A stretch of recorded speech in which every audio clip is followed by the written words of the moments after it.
Amen madzimai. Amen. Rugare kune vanotenda. Amen. Ndinoda kutanga kubwereketa kubva pamuteuro wamakandipa pandakabva pano. Ndizvozvo.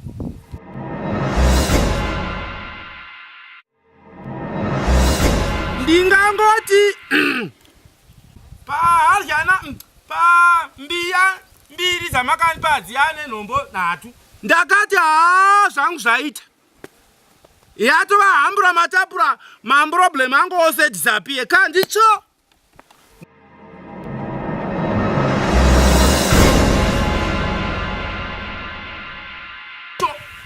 Amen. Zvakatotanga kutowedzera. Madzibaba. Kana vari savana munhu washe. Ndati mabvi namagokora ngazviende pasi. Wakuda kupunjira mukati merenje raishe. Ndinourombo sorry. Taura nyaya yako. Hino kana kuti nditi mwechina kana kuti nditi chii handitombozivi.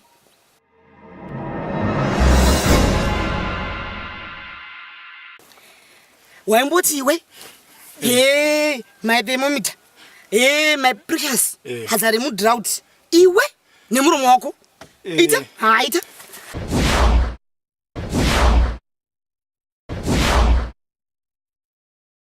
Zvino Kennedy makavhura tsananguro dzenyu dzakangobuda situreti. Ndauya. Moroi. Makadi. Makadiani? Ndati unondonasaniwe kuzvino. Pamwe kuda pada zvaida zvakaita napamwe nokuti kana vari savana izvezvi vakatotanga kudhueta. Amen. Ubusabhuku bwangu hwava under threat. Iyeyu mukadzi yeye pachake. Kukwana kwako kwatova padhauti. Ngatitokwira msobe zvina mudanzi. Ngatichiregai. Handoregi. Ita. Kuita pano here? Chaipo. Asi pai. Mabvi ngaese pasi zvose namagokora hauti iwe here madzibaba. Handinourombo munhu waMwari. Zvino ike hino. Kana ingwe masika vanhu vanotondi ndopenga.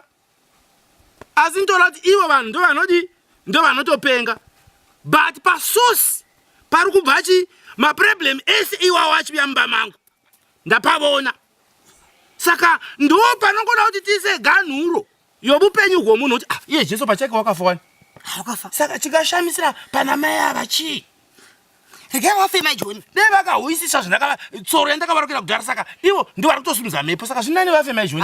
Ngawafema John. Madzimai vhorode zvachigona. Mangotosika kuti vamai John vacha vapfubure. Mhepo yacho tigona kuti inopinda nepi. Vara zipi. Zvezvauri kutaura iwi. Ndochivha madzimai vhorode vamai John koma John pasowa. Ndizvamuri kunyatsa kuita pani.